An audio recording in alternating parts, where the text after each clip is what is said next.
Channel ని చూస్తున్న ప్రతి ఒక్కరూ సబ్స్క్రైబ్ చేసుకొని లైక్ చేసి షేర్ చేయడం మర్చిపోకండి। మెదక్ జిల్లా రామయ్యపేట మండల కేంద్రంలో శ్రీ చిత్తారమ్మ దేవాలయం వార్షికోత్సవాలు అంగరంగ వైభవంగా నిర్వహించారు। చిత్తారమ్మ దశమ వార్షికోత్సవాన్ని పురస్కరించుకొని నేడు అమ్మవారికి కళ్యాణ మహోత్సవం కార్యక్రమాన్ని కనుల పండుగగా నిర్వహించారు। చిత్తారమ్మ జాతర ఉత్సవాల్లో మల్కాజ్గిరి మాజీ ఎమ్మెల్యే కాంగ్రెస్ పార్టీ నాయకులు హనుమంతరావు పాల్గొన్నారు। అమ్మవారికి ప్రత్యేక పూజలు నిర్వహించారు। అనంతరం పద్మశాలి సంఘం ఆత్మీయ సమ్మేళనం కార్యక్రమంలో మైనంపల్లి హనుమంతరావు పాల్గొన్నారు। ఈ సందర్భంగా మైనంపల్లి హనుమంతరావు సంఘం సభ్యులు ఘనంగా సన్మానించారు। ఈ అనంతరం ఏర్పాటు చేసిన సమావేశంలో ఆయన మాట్లాడుతూ పద్మశాలి కుల అభివృద్ధి కోసం తన వంతు కృషి చేస్తానని, మార్కండేయ దేవస్థానం అభివృద్ధి కోసం తన వంతుగా కృషి చేస్తానని తెలిపారు। కొత్తగా ఏర్పడిన కాంగ్రెస్ ప్రభుత్వం స్పీడును ఎవరు తట్టుకోలేరని పరోక్షంగా బీఆర్ఎస్ నాయకుల్ని హెచ్చరించారు। ఎంతో అనుభవం ఉన్న మంత్రులు కాంగ్రెస్ ప్రభుత్వంలో ఉన్నారని, ముఖ్యమంత్రి రేవంత్ రెడ్డి 20 సంవత్సరాల ముందు చూపుతో పనిచేస్తున్నారని ఆయన తెలిపారు। ఈ కార్యక్రమంలో టీపీసీసీ రాష్ట్ర కార్యదర్శి చౌదరి సుప్రభాతరావు, రమేష్ రెడ్డి, ఎనిశెట్టి అశోక్, సుంకోజు దామోదర్, అల్లాడి వెంకటి, పద్మశాలి సంఘం పట్టణ అధ్యక్షులు మద్దెల రమేష్, మాజీ అధ్యక్షులు మద్దెల సత్యనారాయణ తదితరులు పాల్గొన్నారు। కుటుంబ సభ్యులకు ప్రతి ఒక్కరికి పేరు పేరున నా హృదయపూర్వక నమస్కారాలు తెలియజేస్తా ఉన్నా। అదేవిధంగా పత్రికా సోదరులు, ఎలక్ట్రానిక్ మీడియా సోదరులు, మా పెద్దన్న ఎప్పుడు కూడా సత్యమన్నను నా పెద్దల లాగానే భావిస్తాను। వారు ఏదైనా అడిగినప్పుడు కాదనే సమస్య లేదు, తప్పకుండా ఆ గుడికి మా కాంట్రిబ్యూషన్ ఉంటుంది। ఏదైతే రామాయంపేట్ కాన్స్టిట్యున్సీ ఉన్నప్పటి నుంచి మీరందరూ కూడా నాకు అండగా ఉన్నారు। మొట్టమొదటిసారి నన్ను ఎమ్మెల్యే చేసిందే రామాయంపేట నుంచి। నా కంఠంలో ఊపి ఉండే వరకు నేను మర్చిపోయినాను। ఇప్పుడు కూడా మల్కాజ్గిరిలో ఎమ్మెల్యే ఉన్నప్పటికీ కూడా మెదక్ జిల్లా వాసులను ఎప్పుడు మర్చిపోనని చెప్పేవాడిని। మరి అదే విధంగా రామాయంపేట తర్వాత డీలిమినేషన్ లో మెదక్ అయింది, మెదక్ నుంచి కూడా మీరు గెలిపించడం జరిగింది।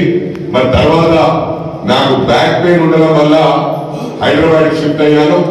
మళ్ళీ 10 సంవత్సరాల తర్వాత నా కుమారుడు పంపిస్తే మళ్ళీ మీరు ఆశీర్వదించారు। కంటిన్యూగా యాక్టివ్ గా గెలిపించినందుకు నా కంఠంలో ఊపిరిండే వరకు నేను మిమ్మల్ని మర్చిపోను।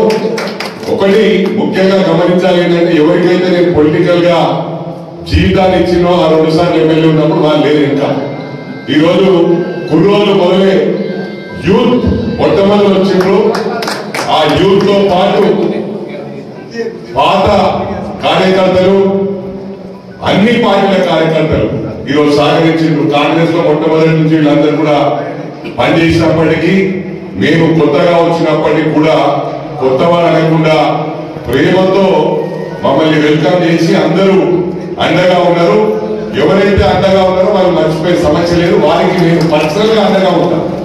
కాన్స్టిట్యున్సీ విషయానికి వస్తే డెవలప్మెంట్ ఎప్పుడు కూడా మైనంపల్లి డాక్టర్ మైనంపల్లి రోజు కాంప్రమైజ్ కాదు।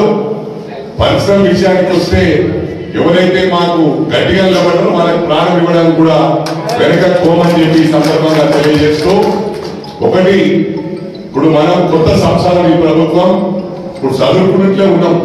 ఒక్కసారి మన పని ప్రారంభమైందంటే మన స్పీడ్ ఎవరు తట్టుకోవాలని చెప్పి కూడా ఈ సందర్భంగా మనం చేస్తూ, ఎందుకంటే టీఆర్ఎస్ వాళ్ళకు వాళ్ళ మాటలు చూస్తూ ఉంటే, బీఆర్ఎస్ వాళ్ళ మాటలు చూస్తుంటే, పెద్ద నాయకుల మాటలు వాళ్ళు జీర్ణించుకోలేకపోతా ఉన్నారు, డైజెస్ట్ అయితలేదు।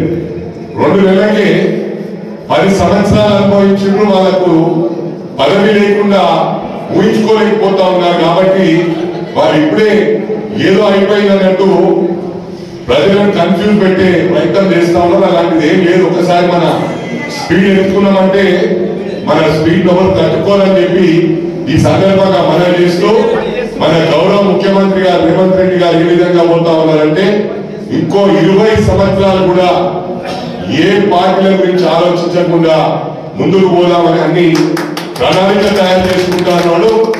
వారిని గమనించండి, ఇంత మంచి కేబినెట్ గతంలో చూసిండ్రా? ఈ రోజు కేబినెట్ లో ఉన్న మంత్రులందరూ కూడా సబ్జెక్ట్ ఉన్న వాళ్ళు, అవగాహన ఉన్న వాళ్ళు।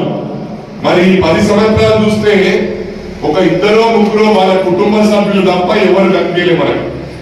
ఏది మాట్లాడినా వాళ్ళే, వాళ్ళు సిట్ అంటే సిట్, స్టాండ్ అంటే స్టాండ్। ఇక్కడ అట్లా లేదు, బ్రహ్మాండమైన టీం ఉంది।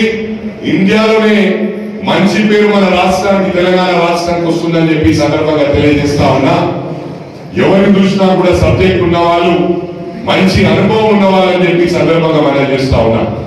పేర్లు చెప్పాలంటే ఒక పేరు కాదు, టోటల్ క్యాబినెట్ బ్రహ్మాండంగా ఉంది. ఈ క్యాబినెట్ ఒక్కసారి స్పీడ్ ఎత్తుకుందంటే ఎవరు కూడా తట్టుకోరని చెప్పి సందర్భంగా మనం చేస్తూ, పద్మశాలి సంఘానికే కాదు అన్ని సంఘాలకు కూడా మేము అండగా ఉంటాం. ఏదైతే సత్యమని ఇప్పుడు అడిగాడో దాన్ని తప్పకుండా నేను చేస్తానని చెప్పి సందర్భంగా మనం చేస్తూ, ఇలాంటి ఏమైనా ఉంటే సోషల్ యాక్టివిటీస్ సొంత నిధులు పెట్టేది ఉంటే నలుగురు ఇవ్వండి. రోహిత్ మైనంపల్లి ఓన్లీ డెవలప్మెంట్ లో ముందుకు పోతాడు. ఇలాంటి సోషల్ కార్యక్రమాలకు మీరు ఎప్పుడు పిలిచినా నేను వస్తా, నేను మాటిస్తా. నేను మీకు తప్పకుండా మాటించిన దానికి నేను నిలబడతా అని చెప్పి సందర్భంగా మనం చేస్తూ, ఈ చక్కటి అవకాశం ఇచ్చిన నా ప్రియమైన సోదర సోదరులకు, అదేవిధంగా పద్మశాలి కుటుంబ సభ్యులకు, వేదికను అలంకరించిన పెద్దలందరికీ కూడా పేరు పేరున ధన్యవాదాలు తెలియజేస్తూ సెలవు తీసుకుంటాను. Thank you. మన ఛానల్ని చూస్తున్న ప్రతి ఒక్కరూ సబ్స్క్రైబ్ చేసుకొని లైక్ చేసి షేర్ చేయడం మర్చిపోకండి. మా ఎస్పీ మీడియా తెలుగు ఛానల్ని సబ్స్క్రైబ్ చేసుకోండి. అలాగే అందరికీ తెలిసేలా షేర్ చేయండి.